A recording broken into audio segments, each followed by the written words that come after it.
Доброе утро, с Мариной Володиной. Приглашаю вас на чашечку кофе. Немножко поговорю и побегу работать. У меня еще сегодня планы. А у вас? Вот в это неспокойное время всем предлагаю осознать, что мы очень маленькие люди, и всю правду мы, наверное, узнаем, но очень не скоро.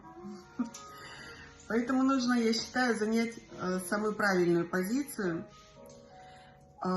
прислушаться к совету матери Терезы. Мне так нравится, эти слова приписывают ей. Она однажды сказала: хотите осчастливить весь мир, идите домой и любите свои семьи. И мне кажется, что в это вот время, да, это будет самое правильное. Давайте каждый поработаем на себя и на свою семью. Я думаю, что результат однозначно будет, и будет неплохой. Поэтому я вот всех прошу обратить внимание, он и раньше был не лишний дополнительный заработок с телефоном в руках, а сейчас он может из-за сложившейся ситуации в мире стать вашей единственной палочкой-выручалочкой. Не помешает ни в какой семье сейчас вот такой дополнительный надежный заработок с телефоном в руках. Обратите внимание на компанию.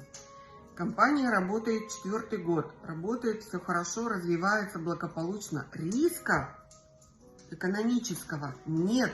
Вот что самое удивительное. Понимаете, 2 шага, вы все, вы свои стоимость стола вы вернули домой в кошелек. Дальше зона вашего экономического риска $5. Удивительный маркетинг. Весь остальной заработок идет уже в чистую прибыль. Это классно. Больше я не встречала таких предложений в сети. Думаю, что не встречу. Вот. Поэтому кто как. Я тоже очень переживаю. Очень переживаю, тревожно. Но я вот так борюсь со своей тревожностью. Иду и работаю. Кто со мной? Пойдемте смотреть «Матрицы».